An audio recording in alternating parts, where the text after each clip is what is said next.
মাত্র 2 গজ কাপড় দিয়ে 40 ইঞ্চি বডির জন্য প্যান্ট কাট পায়জামা তৈরি করবো। লক্ষ্য করেন 35 ইঞ্চি কাপড়, এখানে 35 ইঞ্চি কাপড় দিয়ে প্যান্ট কাট পায়জামা কাটিং হবে। লক্ষ্য করেন 4 পাট কাপড় সামনের দিকে খোলা সাইড রাখতে হবে, খোলা সাইড সামনের দিকে রাখবেন আর নিচের দিকে রাখবেন আটকানো সাইড। লক্ষ্য করেন 2 পাট আটকানো সাইড, এদিকে আটকানো সাইড। প্যান্ট কাট পায়জামা কল্লি সিস্টেমে তৈরি করব, মনোযোগ দিয়ে ভিডিওটা দেখবেন। লক্ষ্য করেন প্রথম অবস্থায় 1/2 ইঞ্চি পরিমাণে এক্সট্রা কাপড় রেখে সোজাসুজি একটা মার্জিন করতে হবে। এটা হচ্ছে বেলের সাইড। বেলের সাইড মার্জিন থেকে লক্ষ্য করেন লম্বার মাপটা নিতে হবে পায়জামার। লম্বা হবে 38 ইঞ্চি লম্বা, বেল 6 ইঞ্চি বাদ দিলে এখানে হবে আপনার 32 ইঞ্চি। বেল আমরা 6 ইঞ্চি দিব, এখানে 32 ইঞ্চি চিহ্ন করতে হবে। 32 ইঞ্চি চিহ্ন করার পরে নিচের মুহুরির জন্য 2 থেকে 2.5 ইঞ্চি কাপড় থাকবে, এখানে সোজা একটা মার্জিন করে দিতে হবে। মার্জিন করে দেওয়ার পর লক্ষ্য করেন প্যান্ট কাট পায়জামার জন্য এখানে 2 ইঞ্চি পরিমাণে কাপড় আপনি এখানে একটা চিহ্ন করবেন, 2 ইঞ্চি পরিমাণ আটকানো সাইডে। তারপরে আপনি হাইয়ের এখানে যেহেতু কল্লি হবে, শুধু হাইয়ের শুধু চিহ্নটা করে নিতে হবে। লক্ষ্য করেন 40 ইঞ্চি বডির জন্য এখানে 15 ইঞ্চি আমরা হাই দেবো, 6 ইঞ্চি বেলের জন্য বাদ দিয়ে আমরা 15 ইঞ্চি এখানে চিহ্ন করব। লক্ষ্য করেন এখানে মার্জিন থেকে 6 ইঞ্চি আমরা বাদ দিয়েছি, বাদ দিয়ে এখানে ঠিক 15 ইঞ্চি চিহ্ন করব। কল্লি লাগানোর জন্য এখানে 2 থেকে 2.5 ইঞ্চি পরিমাণ একটা চিহ্ন করবেন, তবে 2.5 ইঞ্চি চিহ্ন করব।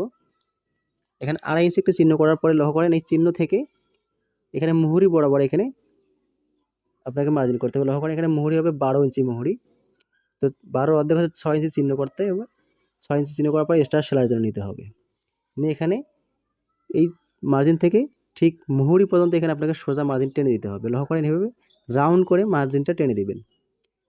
টেনে দেওয়ার পরে এই চিহ্ন থেকে এদিকেও একটা মার্জিন টেনে দিতে হবে, সুন্দরভাবে এভাবে রাউন্ড করে মার্জিনটা টেনে দিবেন। টেনে দেওয়ার পরে লক্ষ্য করেন এখানে এক্সট্রা কাপড় রাখবেন সেলাইয়ের জন্য, 2 দিকে আপনি এক্সট্রা কাপড় সেলাইয়ের জন্য রাখতে হবে আপনাকে। রেখে চিহ্ন করবেন, চিহ্ন করার পরে লক্ষ্য করেন এখানে কলিটা যেহেতু হবে এখানে আমরা হাইটা এখন কাটিং করে নিব না, আগে পায়জামাটা কাটিং করে নিতে হবে। লক্ষ্য করেন এভাবে কাটিং করে নেওয়ার পরে হাইটে আমরা যেহেতু কলি লাগাবো সেহেতু আমরা হাইটা পরে কাটিং করে নিব। তারপরে দেখেন এখানে বেলটা প্রথম বের করে নিতে হবে। উপরে যে 6 ইঞ্চি বেলের জন্য আমরা বাদ দিয়েছিলাম, বেলটা বের করবো। 40 ইঞ্চি বডির জন্য এখানে 44 ইঞ্চি এখানে বেল নিতে হবে, 4 ইঞ্চি লুজ নিতে হবে। নিয়ে এক্সট্রা সেলাইয়ের জন্য কাপড় রেখে লক্ষ্য করেন এখানে 6 ইঞ্চি আমাদের বেল লাগবে। সোজা এভাবে মার্জিন করে দেওয়ার পরে এখানে 4 পাট কাপড় কিন্তু বেলের জন্য আছে, এই 4 পাট কাপড়ের জন্য আপনি সুন্দরভাবে বেলটা এভাবে বের করে নেবেন। বের করে নেওয়ার পর বেলটা এখানে জয়েন হবে, ঠিক এভাবে উপরে উঠাই দিয়ে লক্ষ্য করেন এখানে কলিটা জয়েন হবে।